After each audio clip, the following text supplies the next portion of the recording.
Halo semua, selamat datang di channel ini.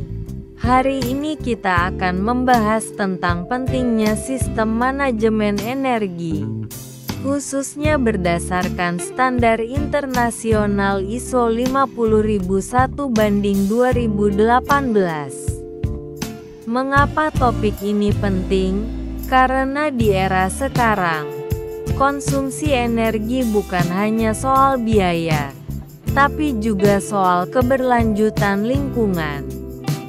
Energi murah sudah menjadi masa lalu. Harga energi terus meningkat, dan dampaknya terhadap bumi semakin nyata. Pemanasan global, naiknya permukaan laut, hingga kelangkaan sumber daya alam.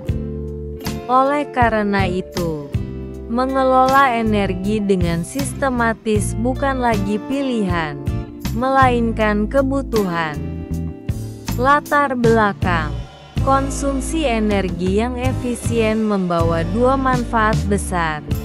Pertama, mengurangi biaya operasional. Kedua, membantu menurunkan emisi gas rumah kaca yang menyebabkan perubahan iklim.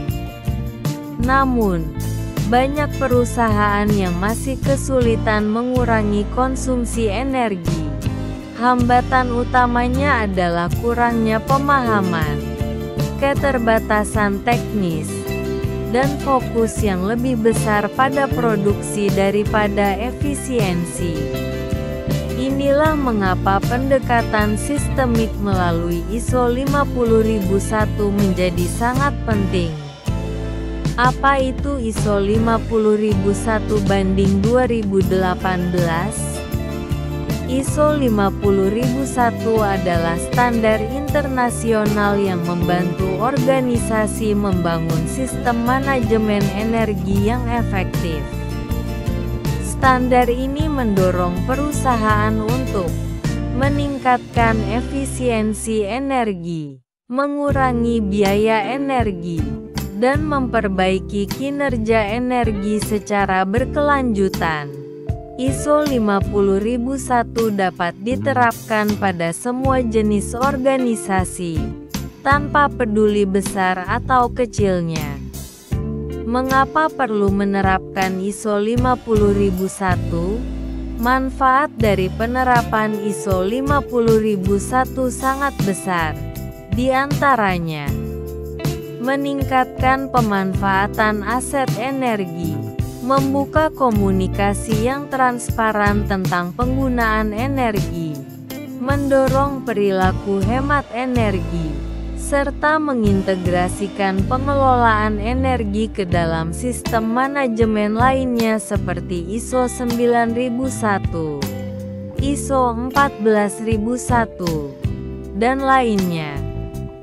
Bahkan, di Indonesia, perusahaan yang berhasil menurunkan konsumsi energi spesifik minimal 2% per tahun selama 3 tahun berturut-turut, bisa mendapatkan insentif dari pemerintah.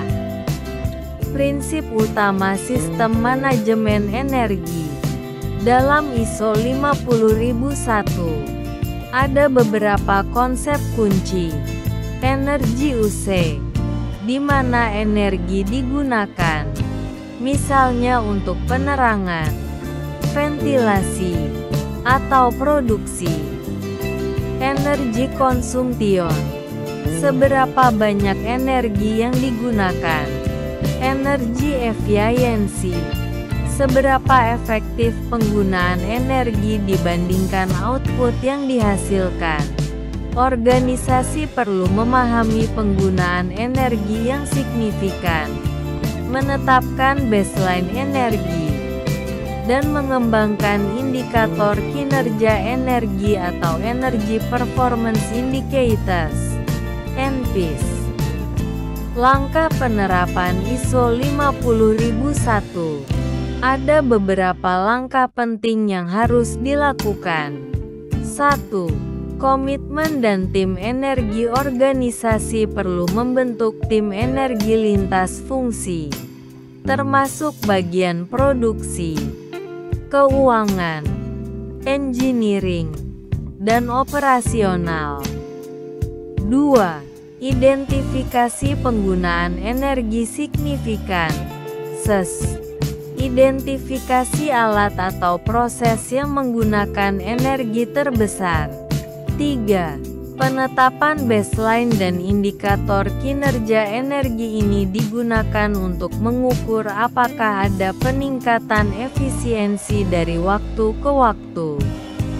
4. Identifikasi peluang penghematan energi misalnya melalui benchmarking, audit energi, atau adopsi teknologi baru.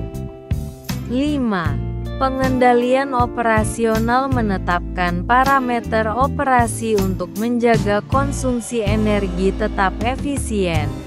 6. Evaluasi dan review kinerja energi memastikan adanya perbaikan berkelanjutan berdasarkan data pemantauan energi. 7. Tinjauan manajemen. Pimpinan organisasi perlu meninjau sistem manajemen energi secara berkala untuk memastikan keberlanjutan program. Tantangan dan solusi. Mengapa masih banyak organisasi yang belum sukses? Karena kurangnya perhatian manajemen terhadap efisiensi energi. Karena kurang informasi dan keterampilan teknis. Karena tidak adanya sistem pemantauan energi yang efektif. Solusinya sederhana namun membutuhkan komitmen. Manajemen puncak harus benar-benar mendukung dan mengintegrasikan energi ke dalam operasi sehari-hari. Dengan mengadopsi ISO 50001, organisasi tidak hanya menghemat uang, tetapi juga berkontribusi dalam menjaga bumi untuk generasi mendatang.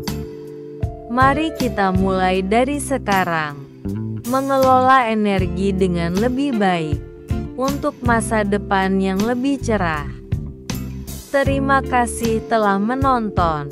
Jangan lupa untuk like, share, dan subscribe untuk konten edukasi lainnya.